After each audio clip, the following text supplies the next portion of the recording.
नमस्कार, स्वागत है आपका चंबा हलचल में और मैं हूं आपके साथ आंचल मुंगिया। भाजपा सरकार के 4 साल पूर्ण होने का जश्न हिमाचल प्रदेश के मंडी जिले में बहुत ही धूमधाम के साथ मनाया गया, जिसमें देश के प्रधानमंत्री नरेंद्र मोदी ने बतौर मुख्य अतिथि शिरकत की तथा उन्हें हिमाचली शॉल तथा टोपी पहनाकर सम्मानित किया गया। इस कार्यक्रम में सैकड़ों लोगों ने अपनी उपस्थिति दर्ज करवाई। प्रधानमंत्री नरेंद्र मोदी ने हिमाचल प्रदेश को 11,000 करोड़ की बड़ी सौगात दी। प्रधानमंत्री नरेंद्र मोदी ने विभिन्न परियोजनाओं के उद्घाटन तथा शिलान्यास किए। इनमें से Luhri hydro power project, Savda कुड्डू रेणुका बांध परियोजना, धोला सिद्ध इत्यादि के शिलान्यास तथा उद्घाटन नरेंद्र मोदी के कर कमलों द्वारा किए गए। अपने संबोधन में प्रधानमंत्री नरेंद्र मोदी ने हिमाचल की प्राकृतिक खेती को उत्तम बताया।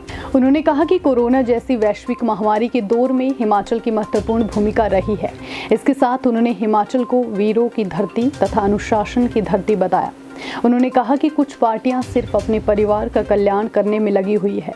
नरेंद्र मोदी ने कहा कि 3 जनवरी से टीका अभियान शुरू होगा, जिसमें उन्होंने 15 से 18 साल की बेटी तथा बेटों को वैक्सीन लगवाने का आग्रह किया। इसके बाद प्रधानमंत्री नरेंद्र मोदी ने कहा कि हमने देश की बेटियों की शादी की उम्र बढ़ाने का फैसला लिया है। उन्होंने कहा कि बेटियों की उम्र बेटों के समान होनी चाहिए, जिससे उनको ज्यादा पढ़ने तथा कैरियर बनाने का मौका मिलेगा। नरेंद्र मोदी के मंडी के ऐतिहासिक मैदान पर पहुंचने पर लोगों में काफी उत्साह देखने को मिला। आज यहाँ जो हाइड्रो पावर प्रोजेक्ट्स का शिलान्यास और लोकार्पण हुआ है, वो भी क्लाइमेट फ्रेंडली न्यू इंडिया की तरफ देश का एक मजबूत कदम है। आज पूरा विश्व भारत की इस बात की प्रशंसा कर रहा है कि हमारा देश किस तरह पर्यावरण को बचाते हुए विकास को गति दे रहा है।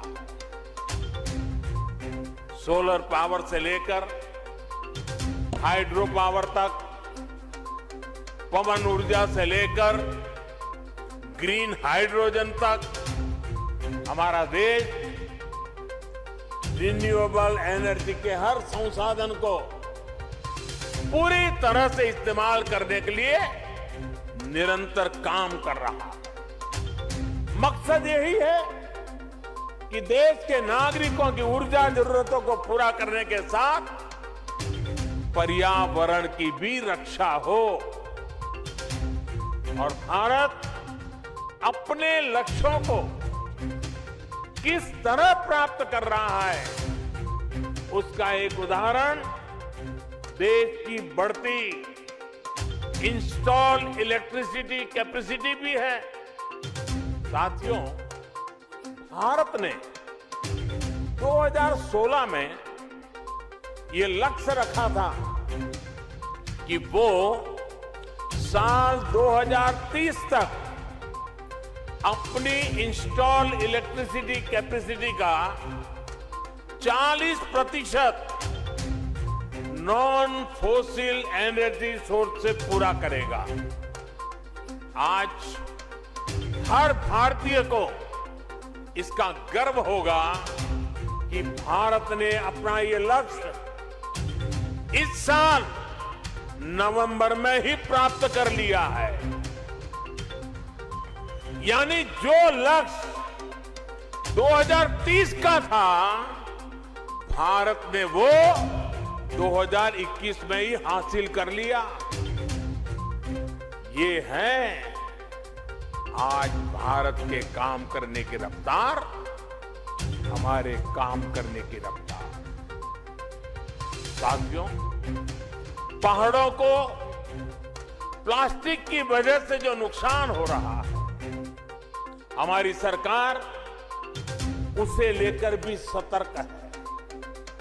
सिंगल यूज प्लास्टिक के खिलाफ देशव्यापी अभियान के साथ ही हमारी सरकार प्लास्टिक वेस्ट मैनेजमेंट पर भी काम कर रही है। प्लास्टिक कचरे को रिसाइकिल करके आज उसका इस्तेमाल सड़क बनाने में हो रहा है।